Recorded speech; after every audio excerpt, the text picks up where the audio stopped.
ভোর রাত্রে যখন সাহরি খাইতে উঠবেন, সাহরি খাওয়ার পর ফজরের আজানের আগে আপনি 10 মিনিট 5 মিনিট একটু আল্লাহর কাছে কেবলামুখী হয়ে হাত তুলে রুমের লাইটটা বন্ধ করে একটু আল্লাহর সাথে কথা বলবেন। মানুষের সাথে বহুত কথা বলছেন, আল্লাহর সাথে একটু কথা বলে দেখেন।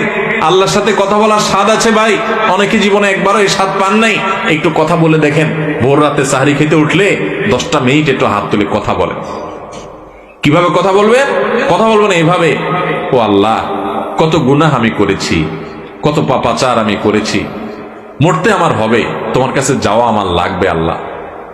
শয়তানের প্ররোচনা করেছি, এই রমজান মাস তুমি কত মানুষকে মাফ করে দাও।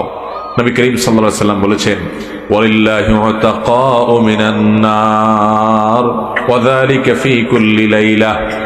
রমজানের প্রত্যেক রাতে আল্লাহ তাআলা অনেক মানুষকে সাধারণ ক্ষমা ঘোষণা করে দেন, যে যাও অমুক অমুক অমুক অমুক, যাও তোমাদেরকে মাফ করে দেওয়া হলো, জাহান্নাম থেকে মুক্ত ঘোষণা করে দেওয়া হলো। আল্লাহ কত মানুষকে আপনি সাধারণ ক্ষমা করে দিবেন।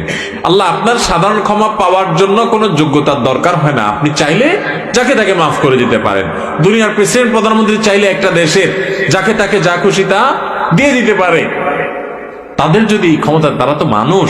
আল্লাহ আপনি তো মহান সৃষ্টিকর্তা, আপনি তো চাইলে আমার সব অপরাধগুলো মাফ করে আমাকে ফেরেশতা বানায় ফেলতে পারেন, পারেন না আল্লাহ? তো আল্লাহ আপনি